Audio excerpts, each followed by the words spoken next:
Многие считают, что димексид стал одним из лучших средств по лечению грибка. Сегодня мы расскажем, как использовать димексид на ногти и на стопу, и как правильно это делать, чтобы добиться наилучшего эффекта. Присаживайтесь поудобнее, и мы начинаем. Состав и фармакологические свойства. Димексид имеет форму раствор, поэтому применяется он в виде примочек на пораженные ногти и стопы. Стандартно различается жидкость в бутыле объемом 50 или 100 мл.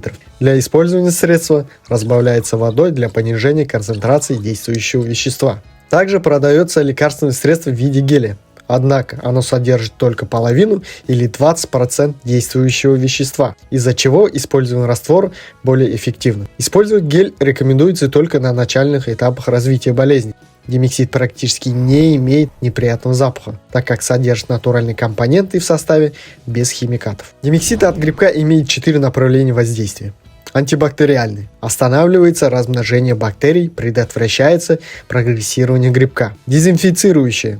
Натуральная микрофлора ногтевого ложа восстанавливается, нормализуется кислотный баланс, что способствует отрастанию здорового ноготка. Нейтрализация воспалительных процессов, восстановление местного иммунитета, что предотвращает повторное появление грибка на маникюре или педикюре. Димексид важно использовать грамотно, учитывая рекомендации врача. Так он быстро восстановит ноготь, разрушив микроорганизмы.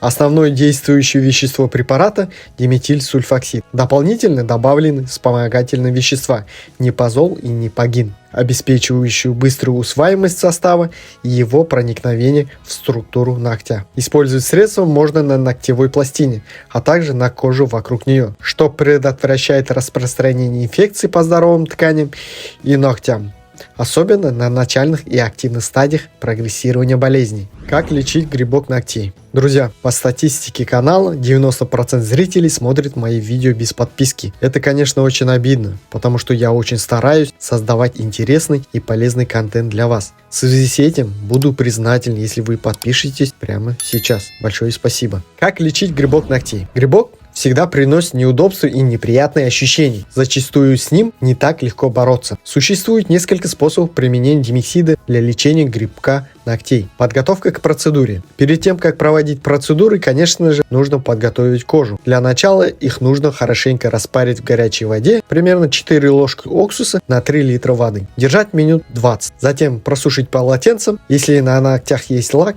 его нужно стереть, ногти подрезать. Первый способ. Один из способов применения димексида заключается в обработке пораженной грибком ногтевой пластины. Нужно сделать раствор не более чем 50%, чтобы на коже не осталось раздражения и ожогов. Развести в воде 1 к 1. Далее ватный диск обмакиваем в полученном растворе и протираем их пораженный ноготь, а также кожу вокруг него и кожу между пальцами, так как там собираются бактерии грибка в большом количестве. Второй способ. Еще одним рецептом при борьбе с грибком ногтей является накладывание компресса с димексидом. Развести раствор следует так же, как и в предыдущем способе.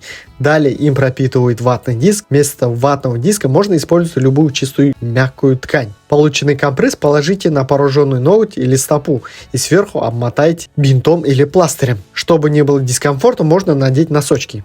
Компресс желательно менять спустя каждые 5 минут. Его не следует держать более 15 минут, иначе могут возникнуть химические ожоги. Такие компрессы делают несколько раз в день.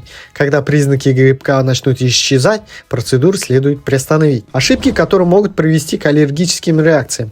Надо помнить, что главный минус димексида – это его аллергенность.